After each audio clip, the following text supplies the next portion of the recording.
ये कहानी एक पुराने समय की है, जब पक्षीपुर जंगल पर एक चील ने पूरी तरह से कब्जा कर लिया था। वे चील जंगल के पक्षियों पे पूरी तरह से हावी हो चुकी थी और वे उन बेचारे पक्षियों से अपना हर काम कराती थी।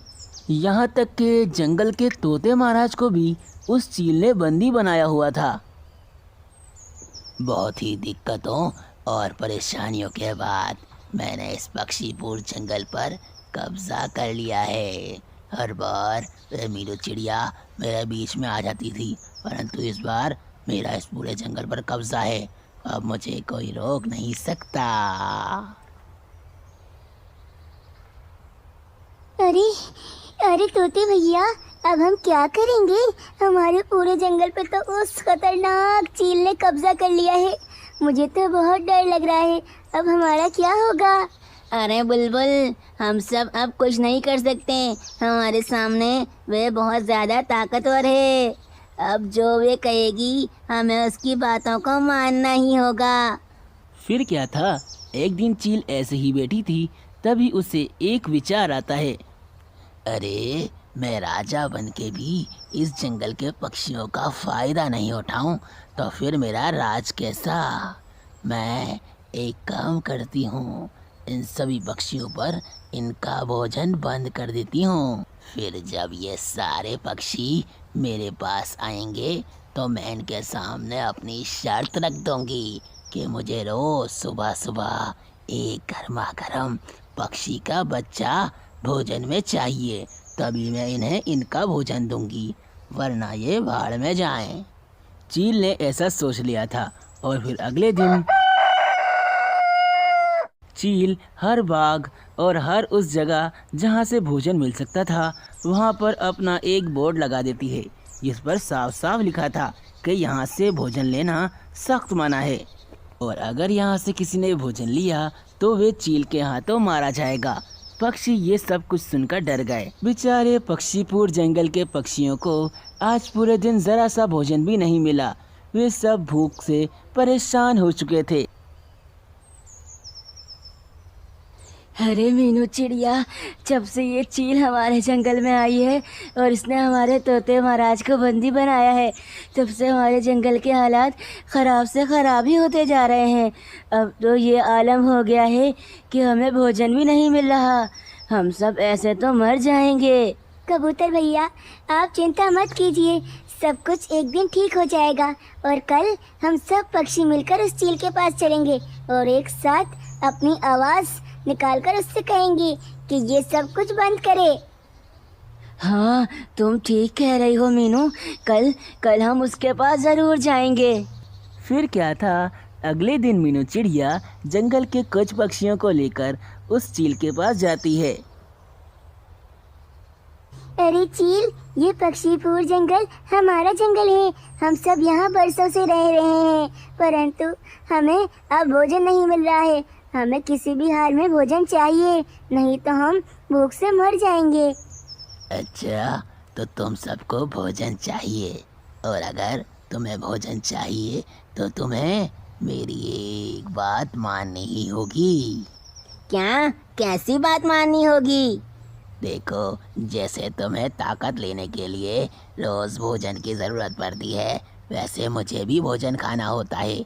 इसीलिए मैं अब जब ही तुम्हें भोजन दूंगा, जब तुम रोज सुबह अपने एक बच्चे को मेरे पास मेरा भोजन बनने के लिए भेजोगे। क्या? ये तुम क्या कह रही हो चील? ऐसा तो बिल्कुल भी नहीं हो सकता।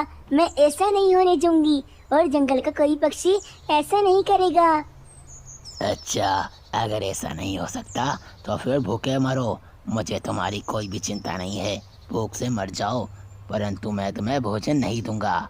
फिर क्या था, सभी पक्षी बेचारे चील के पास से ऐसे ही वापस आ जाते हैं। वे सभी बहुत ज़्यादा भूखे और निढाल थे। अरे मीनू, क्या करें? ये चील तो बहुत ज़्यादा दुष्ट है।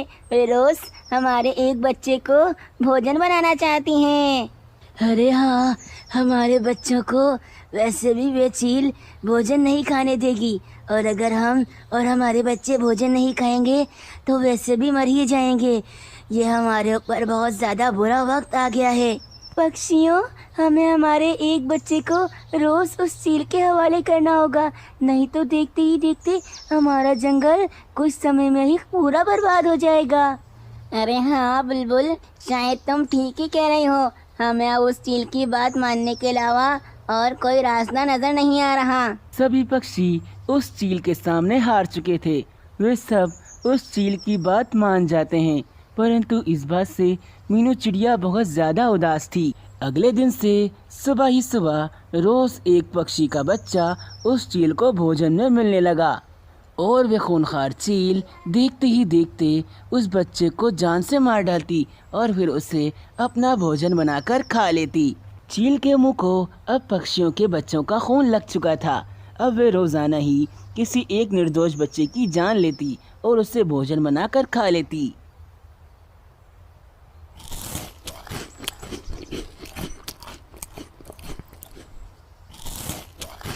मीनू चिड़िया को ये सब कुछ बहुत बुरा लग रहा था, क्योंकि उसे अपने जंगल और जंगल के पक्षियों से बहुत ज्यादा प्यार था। मैंने सोच लिया है कि मैं अपने पक्षीपुर जंगल को इस चील से बचा कर ही रहूंगी।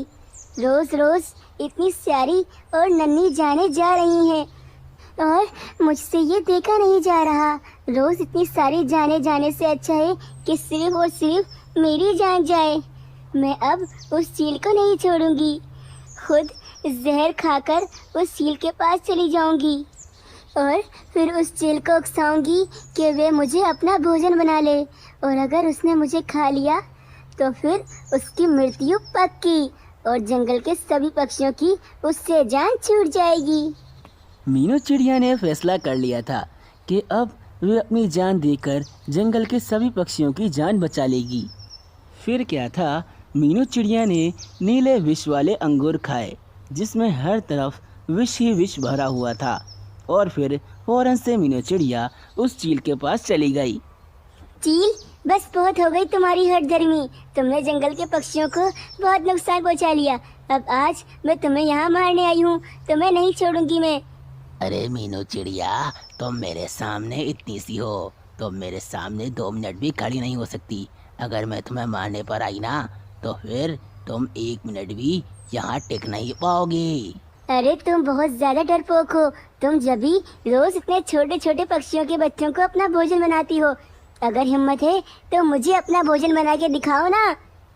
चील को मीनू चिड़िया की बातों से बहुत गुस्सा आता है और फिर वे बिल्कुल देरी नहीं करती। वह मीनू चिड़िया को मार देती है और मारकर उसका मांस खाने लगती है, जो मांस विष वाला था। ऐसा करने के बाद चील कुछ समय में ही तड़प तड़प कर अपनी जान भी दे देती है, क्योंकि उस मांस के अंदर विष मिला हुआ था। ऐसे उस बहादुर मीनू चिड़िया ने सिर्फ अपनी जान देकर उस जंगल के हर एक पक्षी की जान बचा ली। कोमल चिड़िया अपने लिए जंगल में मकान ढूंढ रही थी जहाँ वे सुकून से रह सके। अरे मैं तो इस जंगल में नहीं हूँ, मुझे तो पता ही नहीं कि यहाँ पर क्या चीज कहाँ पर मिलती है। मुझे खुद के लिए रेंट पर एक मकान चाहिए जिसमें मैं सुकून से रह सकूं, परंतु ये रेंट पर मकान मुझे यहाँ पर कौन देगा। तभी कोमल चिड़िया को एक तोता नजर आता है जो एक सुनार की दुकान चला रहा था। अरे वाह, चलो इस तोते से जाकर पूछती हूँ। यह तो इस जंगल में काफी पुराना लग रहा है। ये मुझे बता देगा कि यहाँ पर मुझे रेंट का घर कौन दे सकता है। फिर कोमल चिड़िया उस तोते के पास जाती है। अरे बताओ चिड़िया, तुम्हें कितने कैरेट का सोना दूं? अरे नहीं नहीं तोते भैया, मैं यहाँ पर आपसे कुछ लेने नहीं आई हूँ, बल्कि मैं तो आपसे एक बात पूछने आई हूँ। अगर आप मुझे बता देंगी तो बहुत अच्छा होगा। अरे हाँ, वही तो मैं कहूँ, मुझे तुम इस जंगल में पहले नजर नहीं आई। क्या तुम इस जंगल में नई हो? जी जी तोते भैया, मैं इस जंगल में रहने आई हूँ, परंतु मुझे घर रेंट पर चाहिए और मुझे पता ही नहीं कि यहाँ पर घर रेंट पर कौन देता है। अरे चिड़िया, इसमें चिंता की कौन सी बात है। हमारे जंगल में उल्लू सेठ के पास चले जाओ, वही जंगल के काफी सारे घर रेंट पे देते हैं। अच्छा, उल्लू सेठ, चलिए ठीक है तोते भैया, मैं अब उल्लू सेठ के पास जाती हूँ, क्योंकि आज रात तक मुझे घर लाजमी चाहिए। फिर कोमल चिड़िया उल्लू सेठ के पास जाने के लिए निकल जाती है। बस जल्दी से ये उल्लू सेठ मिल जाए। आज रात को मैं अपने घर में रहना चाहती हूँ। फिर कोमल चिड़िया उल्लू सेठ के ऑफिस पहुंचती है। अरे वो रहा उल्लू सेठ का ऑफिस। मैं तो बहुत जल्दी पहुँच गई। उल्लू रेंट हाउसेस, यानी कि उल्लू सेठ सब पक्षियों को रेंट पे घर देते हैं। चलो अंदर जाकर देखती हूँ। फिर कोमल चिड़िया उल्लू सेठ के पास जाती है। उल्लू सेठ, मुझे किसी ने बताया है कि आप सबको रेंट पर घर देते हैं। मुझे भी एक घर चाहिए रेंट पर। मैं इस जंगल में नहीं आई हूँ। अरे चिड़िया, तुमने जरा सी देर कर दी आने में। मेरे तो सारे घर रेंट पर चढ़े हुए हैं और शायद मेरे पास कोई भी ऐसा घर नहीं है जो रेंट के लिए खाली हो। अरे उल्लू सेठ, कोशिश कीजिए, सोचिए, कोई तो घर खाली होगा। मैं आज रात को अपने घर में सोना चाहती हूँ। हाँ, याद आया, एक घर है, परंतु उस घर में कोई भी रेंट वाला टिकता ही नहीं है। जो भी पक्षी होता है वे घर छोड़कर चला जाता है। तुम वहाँ रहना चाहती हो तो रह सकती हो। अरे उल्लू सेठ, आप मुझे उस घर में रख लीजिए। मैं उस घर को नहीं छोड़ूंगी। चलिए, मुझे वे घर दिखा दीजिए। अच्छा, ऐसा है तो चलो मैं तुम्हें वे घर दिखा देता हूँ। फिर कोमल चिड़िया और उल्लू सेठ उस घर के पास पहुँचते हैं। वे घर बहुत ज्यादा अच्छा और सुंदर था। अरे उल्लू सेठ, ये घर तो बहुत ज्यादा बड़ा और सुंदर है। मैं तो इसी घर में रहना चाहती हूँ। अरे कोमल चिड़िया, परंतु मैं एक बात तुम्हें बता दूं, इस घर में पहले से कालू कौवे का परिवार रह रहा है। अरे तो फिर मैं कहाँ रहूंगी? मेरे रहने की तो जगह ही नहीं होगी इस घर में। अरे नहीं नहीं, उनके रहने के लिए एक अलग कमरा है और तुम एक अलग कमरे में रहोगी। चिंता मत करो। फिर कोमल चिड़िया और उल्लू सेठ घर के अंदर आते हैं। उसी घर में कालू कौवे का परिवार भी रह रहा था। अरे उल्लू सेठ, ठीक है, ये घर बहुत ज्यादा अच्छा है और मुझे पसंद भी आया। अब से मैं इस घर में ही रहूंगी और हर महीने की 1 तारीख को मैं इस घर का रेंट आपको दे दिया करूंगी। ठीक है कोमल चिड़िया, अब से ये घर तुम्हारा है और तुम जितना समय चाहो इस घर में रह सकती हो। अरे कालू जी, तुम मानो या ना मानो, मैं समझ गई हूँ, इस घर में कोई न कोई और पक्षी रहने आया ही है। कोमल चिड़िया उस घर में रहने लगती है। चलो भाई, शुक्र है मुझे एक घर तो मिल चुका है, परंतु अब मुझे जल्दी से अपने लिए कुछ भोजन ढूंढ कर लाना होगा। बहुत भूख लग रही है मुझे। फिर कोमल चिड़िया अपने लिए भोजन ढूंढने निकल जाती है। कोमल चिड़िया अपने लिए बहुत सारे आम जमा करती है। अरे वाह, ये तो काफी सारा भोजन जमा हो गया। अब तो मैं सुकून से ये भोजन घर पर बैठकर खाऊंगी। फिर कोमल चिड़िया वे भोजन लेकर घर पहुंचती है। तभी रानी कौवी भी उससे मिलने आई हुई थी। अरे कोमल चिड़िया, मैं तुम्हारी पड़ोसन हूँ। तुम यहाँ पर नई रहने आई हो ना?